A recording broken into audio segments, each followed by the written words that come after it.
예, 김명수 교육부 장관 후보자 인사청문회가 진행되고 있습니다. 아마도 오늘 청문회는 상당히 늦은 시간까지 진행되지 않을까 그렇게 예상하고 있습니다. 아직 청문회가 끝나지는 않았지만 오전 청문회를 통해서 확인된 몇 가지 사실만으로도 김명수 후보자는 청문회를 통과할 가능성이 희박해 보입니다. 우선 김명수 후보자는 그간 제기된 의혹에 대해서 제대로 해명하지 못하고 있습니다. 내정 직후부터 사실상 청문회가 진행된 것이나 다름없고 후보자가 무엇을 해명해야 할지가 이미 나와 있는 상황에서도 국민은 후보자로부터 납득할 만한 해명을 들을 수가 없었습니다. 그리고 고의적인 자료 제출 회피가 있었음도 확인했습니다. 후보자는 청문위원들이 불성실한 자료 제출을 질타하자 오후 2시까지 제출하겠다고 답변했습니다. 그러나 아직도 제출하지 못한 자료들도 있는데요. 몇 시간 만에 제출할 수 있는 자료들을 그동안 내놓지 않고 있다가 이제 와서 억지로 내놓는 신용을 하고 있는 것은 그간 명백히 청문회 방해 행위를 해온 것으로 볼 수밖에 없습니다.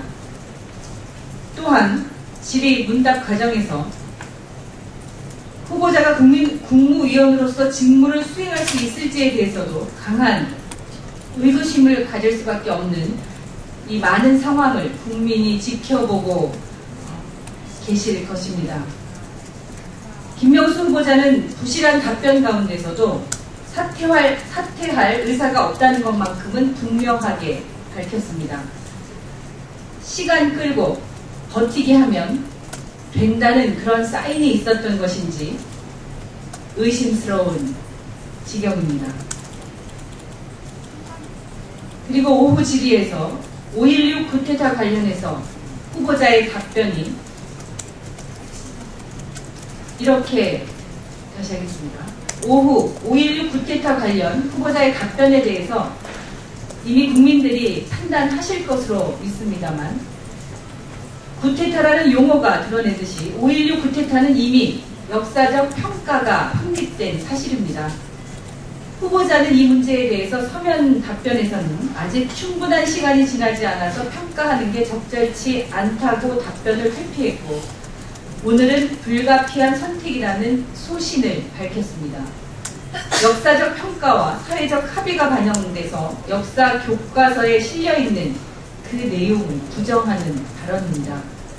우리 아이들이 배우는 교과서와 다른 역사인식을 소신이라고 밝히는 후보자에게 교육 수장을 맡길 수는 없습니다. 그리고 또 새누리당 여러 의원들의 후보자 감싸기도 국민을 매우 실망시키고 있습니다. 후보자를 옹호하기 위한 목적으로 질의를 하고 해명성 답변을 유도하는 것은 국민을 대신해서 후보자를 검증하라는 본분을 망각하는 것과 다름없습니다.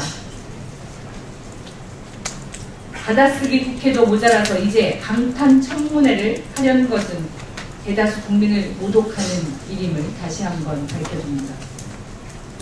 저희 새정치민주연합은 남은 시간에도 철저하고 엄격한 검증으로 저희 야당의 책무를 다하겠습니다. 그러나 청문회를 진행하다 보니 이러한 후보자를 두고 계속 이렇게 청문회를 진행해야 하는지 근본적인 회의가 들고 있음을 여러분 앞에 말씀드리지 않을 수 없습니다. 끝까지 지켜봐 주시기 부탁드립니다. 어제 새누리당 이완구 대표께서 법안 소위 복수화에 대해서 논의할 여지가 없다. 단호한 입장을 갖고 있다며 반대한다는 입장을 밝히셨습니다. 심지어 김재원 원내 수석부 대표께서는 법안 소위를 복수화하자는 것은 국회를 무력화하고자 하는 저희가 있는 것이다. 이렇게까지 말씀하셨습니다. 이완구 대표께서는 그간 수차례의 협의 과정에서 새누리당 간사들의 반대가 걸림돌인 것으로 그렇게 설명을 해오셨고, 그에 따라서 저희 새정치민주연합은 각 상임위별로 협상을 진행해 왔습니다. 실제로 국토교통위원회에서는 4개의 소위를 구성하기로 합의하고 운영하고 있습니다.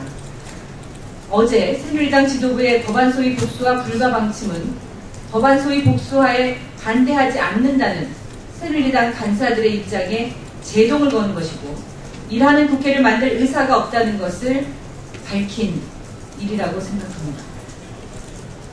법안 소위 복수화는 일하는 국회를 위한 핵심 과제입니다. 특히 소관 부처가 2개 이상인 교문위, 정무위, 환노위, 그리고 보건복지위원회와 같은 상임위에서 법안 소위 복수화의 필요성은 재론의 여지가 없다는 것이 입법부를 둘러싼 여론입니다. 이완구 대표께서는 지난달 11일 국회 교섭단체 대표연설을 통해서 국회 시스템의 개혁이 필요하다고 하셨고, 국회 개혁위원회 설치를 제안하셨습니다.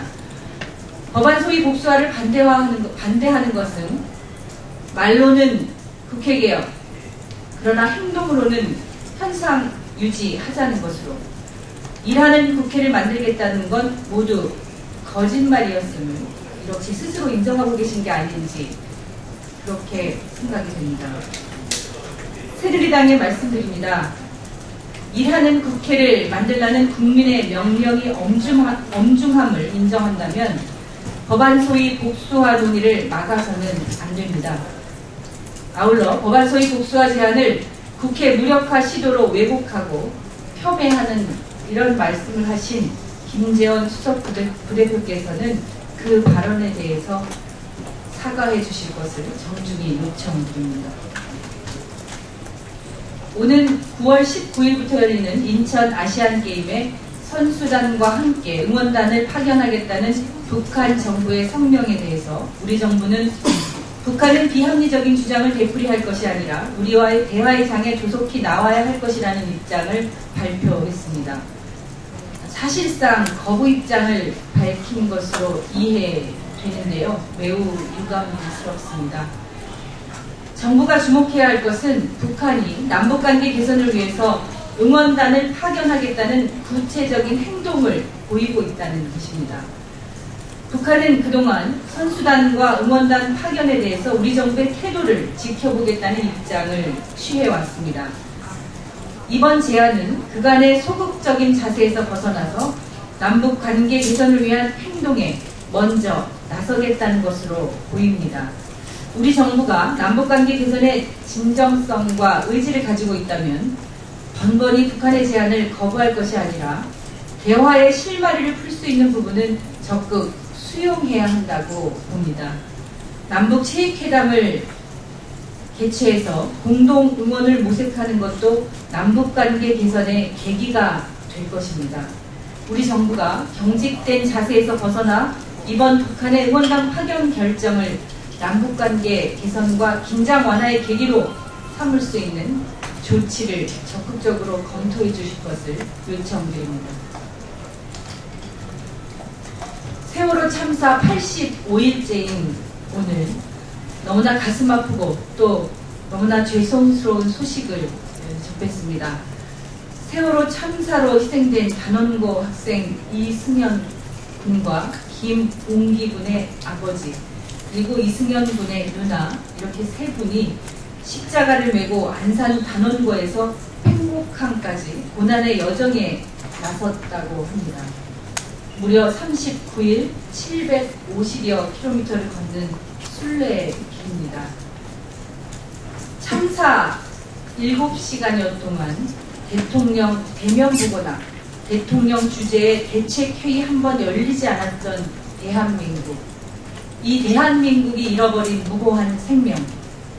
그러나 이 진상규명의 길은 여전히 험난하고 아직도 돌아오지 못한 실종자가 11명이나 되는 상황입니다. 잊혀져가는 세월호 참사의 진상규명과 실종자들의 조속한 귀환을 염원하기 위해 길을 나섰다는 유족들의 말씀에 가슴이 너무 아픕니다. 4월 16일 아침 대한민국은 없었지만 이제 이분들이 걷는 길에는 대한민국이 있어야 합니다. 내일은 국정조사 특위 청와대 기간 보고가 예정되어 있습니다. 청와대의 자료 제출 거부부터 바로잡아야 합니다.